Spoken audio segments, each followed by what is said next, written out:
자, 이번 시간에는 교재 출간 이후로 프로그램 업데이트된 내용과 그 다음에 부가세법 개정된 내용을 설명하도록 하겠습니다. 교재 309페이지 보시면 이제 과세 표준에 포함되는 금액의 예시 중에 1번과 2번, 3번 있었는데 이 3번이 이제 삭제됐다 이렇게 보시면 되겠네요. 시험과 관련돼서는 그냥 없다라고 보시면 되는데 내용을 잠깐 살펴볼게요.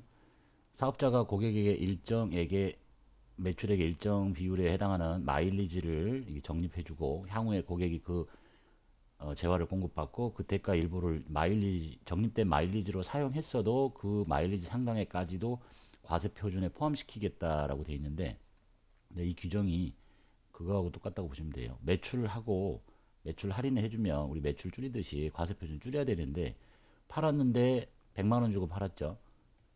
마일리지를 뭐 10만 원 적립해 줬는데 그걸 갖다 쓰면 또 과세 표준에 포함시키면 두 번 과세하는 거 아니냐. 그래서 이제 없앴는데 그 정도는 이제 봐두시면 되겠고, 요것이 왜 없어졌는지를 조금만 시험하고는 무관하니까 그냥 과세 표준에 뺀다라고 보시면 되겠고요. 일단 마일리지 등의 구분이 자기 적립 마일리지가 있고 그 이외의 마일리지가 있는데, 당초 재화 또는 용역을 공급하고 A라는 사람이 이제 누구한테 공급했어요? B라는 사람한테. 그 적립해준 사업자에게 사용한 마일리지, 내가 이제 받았죠. 얘한테 마일리지를 사용하는 거고 자기 적립 마일리지라고 하는 거예요. 내가 백화점에서 물건을 샀고 마일리지를 받았고 그 백화점에 가서 또 사용하는 거. 그 다음에 그거 뺀 나머지 당초 재화 용역을 공급하고 마일리지 등을 적립해준 사업자가 아닌 다른 사업자에게 사용하는 거. 여기서 받았는데 이 마일리지를 딴 사람한테 쓴다는 얘기죠. 딴 사업장에 가서 C라는 사업장에 가서. 이게 이제 종류라고 보시면 되겠고, 첫 번째가 자기 적립 마일리지로 대금의 전부를 결제했다. 예를 들면 얘한테 이걸 사오고 10,000포인트가 쌓여 있는데 뭐 1포인트당 1원씩 하고 10,000원을 얘한테 그대로 갖다 결제를 해요. 그러면 재화의 공급으로 보지 않는다. 종전에는 과세표준에 포함된다고 했는데 이제는 제외시키겠다 이런 얘기예요. 전부예요. 그 다음에 여기까지 똑같은 내용인데 일부를 결제하고, 즉 10,000원 전부 결제하고 사는 게 아니라 50,000원짜리를 사는데 그 중에 10,000원 결제하고 나머지 40,000원만 돈을 내면 어떻게 할 거냐 그 얘기네요. 마일리지 등 외 수단으로 결제받은 금액만 공급가액에 포함한다. 즉 과세 표준이다. 그러니까 10,000원짜리는 과세 10,000원짜리 전부 다를 결제하면 공급으로 보지 않는 거고, 추가적으로 50,000원짜리인데 40,000원만 더 결제하고 10,000원을 쓰면 이 40,000원만 과세 표준이다 이런 얘기입니다. 공가에. 그 다음에 이제 세 번째가 있는데, 자기 적립 마일리지 이외의 걸 사용하면 어떻게 할 거냐 하는 좀 복잡한 얘기가 있는데 시험에서는 거기까지는 다루지 않겠지만 살짝만 그냥 설명해 볼게요.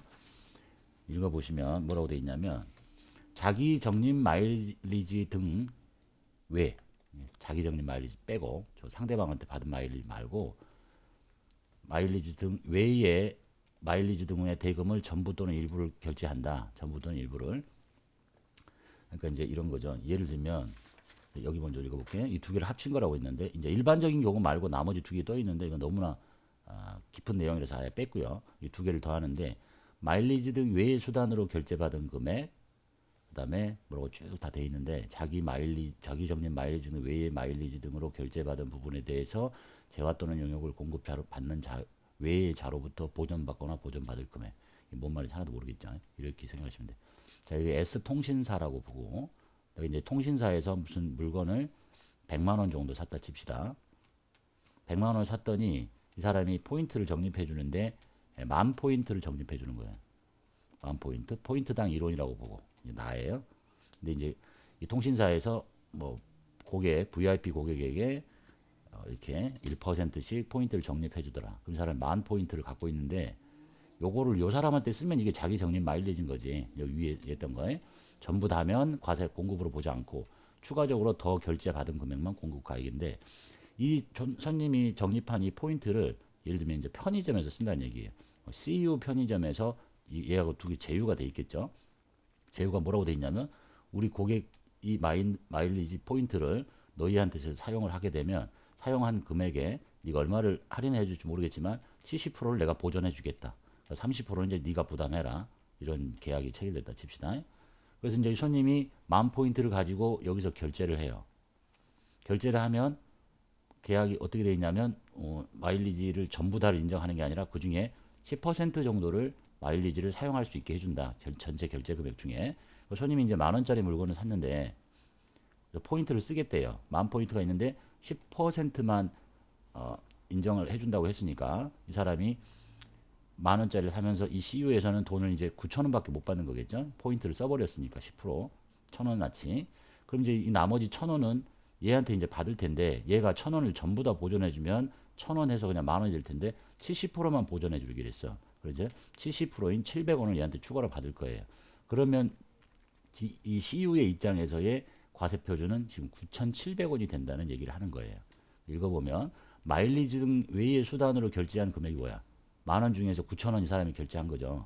그 다음에 자기 적립 마일리지 등 외의 마일리지 등으로 결제받은 부분에 대해서 지금 자기 거 아니죠. 딴 사람 거 마일리지인데 재화 또는 용역을 공급받는 자 외의 자, 이걸 다르게 표현하면 당초 재화 용역을 공급하고 마일리지를 적립해 준 사람을 말하는데 요 사람 말하는 거야. 요 사람으로부터 보전받거나 보전받을 금액, 지금 이게 700원이잖아요. 이게 이렇게 합쳐진 게 과세 표준이 된다라는 얘기입니다. 시험과 상관해서는 이제 마일리지 등으로 결제를 하면 전부 자기 적립 마일리지는 과세 표준에 포함하지 않고 그 다음에 추가적으로 돈 낸 것만 결제 금액만 과세 표준이 된다라는 정도. 거기까지 아는 것도 뭐 많이 아는 거니까 그 정도. 일단 없어졌다. 마일리지가 과세 표준에 빠졌다.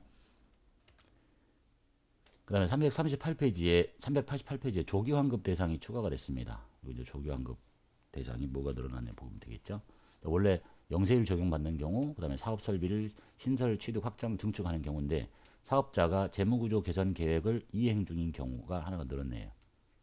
그리고 부속수를 낼 때 사업자가 재무구조 개선 계획을 이행 중인 경우에는 재무구조 개선 계획서라는 것을 같이 첨부해라 라는 거. 그래서 나온다면 이게 하나가 나올 수가 있겠죠. 사업자가 재무구조 개선을 이행 중인 경우.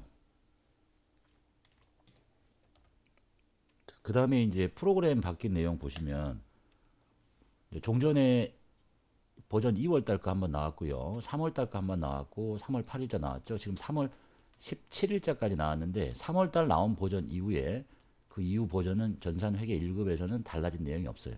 이후에 또 한 번 나올 텐데 이건 다 세무 2급에 원천징수 연말정산에 관련된 내용들이 계속 지금 업데이트 중입니다. 여러분은 별로 크게 신경 쓸 거 없고 이제 하다가 보면 이제 우리 바뀌면 하면 보겠죠. 제일 중요한 거는 중요한 건 아니죠. 위에 상단에 이 툴바에 메뉴 그림이 좀 달라진 거예요. 그게 다 전체 내용 다 그렇고 그 다음에 계정과목명에 적용 등록하면 이렇게 뭐 외화라는 자리 업무용 차량인지 여부 자격시험은 상관없습니다. 실무에서나 쓰는 거고 우리 필요 없고 그 다음에 부가세 신고서 중에 우리가 신고서 아직 안 봤는데 볼 텐데 한 칸이 생겼어요. 수출기업 수입분 납부 유예라는 칸이 하나가 사이에 생겼는데 본서 지금 일세 갖고 있는 분은 이런 그림이 없겠죠. 별로 중요하지 않으니까 내용만 간단하게 볼게요. 무슨 뜻인가만 보시면 되겠네요.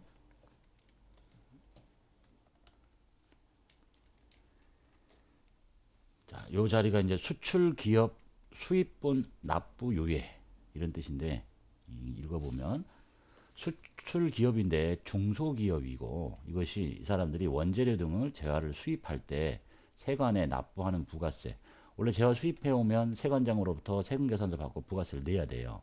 납부를 해야 되지. 근데 이거를 세무서에 신고하기까지 납부 유예를 승인받아 납부가 유예된 금액. 즉 이 사람 결국은 들어와서 부가세 내고 물건을 다시 팔면 부가세를 돌려받을 텐데 그걸 내지 말고 그냥 부가세 신고할 때 안 내고 바로 그냥 여기서 빼란 얘기입니다. 결국은 돈 뭐 이렇게 예를 들면 10,000원 부가세 내고 세금을 받았으니까 나중에 부가세 신고할 때 10,000원 돌려받을 텐데 이 절차를 좀 생략해 주겠다는 얘기네요. 뭐 하려고 그러겠어요? 자금 부담을 줄여주려고 사올 때 부가세 내지 말어. 그리고 나서 나중에 부가세 신고할 때 여기서 그냥 빼라 이런 얘기입니다. 시험과는 거의 무관한데 뭐 이제 실무적으로 더 자세히 보시려면 일단 중소기업이어야 되고 뭐 수출 비중이 30% 이상이어야 되고 수출액이 100억 이상이거나 뭐 둘 중에 하나, 뭐 이런 여러 가지 절차가 있습니다. 우리하고 상관없다. 이런 메뉴는 하나 생겼다는 정도만 보시면 되겠네요. 시험에서는 나올 일 없다고 보시면 되겠습니다.